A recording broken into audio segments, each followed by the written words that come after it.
L'âme en état de grâce. Mes enfants bien-aimés, tout instant a une résonance dans le temps et une résonance dans l'éternité. Insérés dans mon corps de fils de Dieu, vous acquérez des pouvoirs extraordinaires pour mettre en valeur le plus possible votre vie.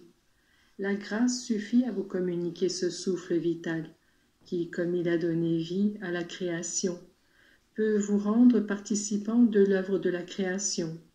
La grâce suffit à vous permettre de collaborer à l'œuvre de rédemption et de sanctification, et de même que ce qui vient à la lumière de la Trinité est divin. Tout prend des proportions universelles et éternelles, celles-là même de Dieu. Ne vous demandez donc pas quel bien vous faites, et ne le mesurez pas de façon humaine.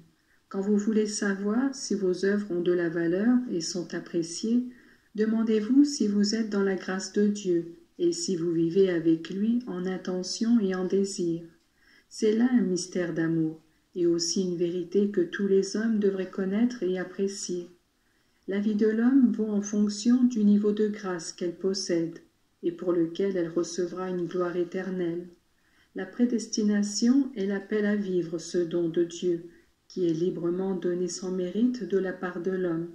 Elle est donc une offrande gratuite de la part de Dieu, à qui il faut correspondre en l'acceptant et en agissant de manière cohérente par l'observance de la loi.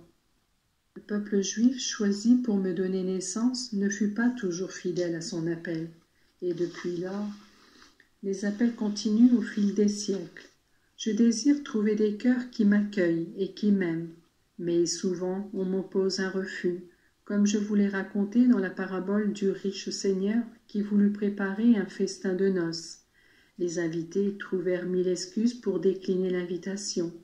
Alors celle-ci fut étendue à d'autres, mais là encore, ces appelés en second lieu ne suffisaient pas. Alors le riche seigneur invita les estropiés et les boiteux, tous ceux qui se tenaient au long des routes, et finalement, la salle fut pleine. Mais au milieu d'eux, on découvrit un invité sans vêtements de noces. Vous êtes les invités et les prédestinés, appelés de tous côtés. Vous avez compris que le vêtement de noces est indispensable. Envoyez ma mère vous le coudre parfaitement, afin qu'aucune tache ou déchirure le rende indigne de la vue de Dieu. Plus ce vêtement est apprécié de vous, plus vous pouvez vous introduire près du trône du roi.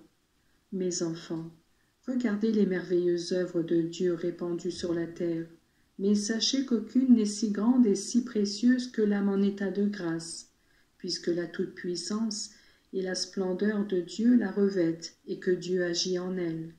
Sachez que la grandeur de ma mère tient surtout à ce qu'elle est la pleine de grâce.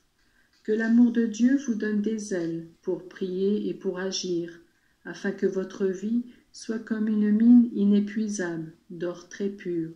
Je vous bénis, mes enfants.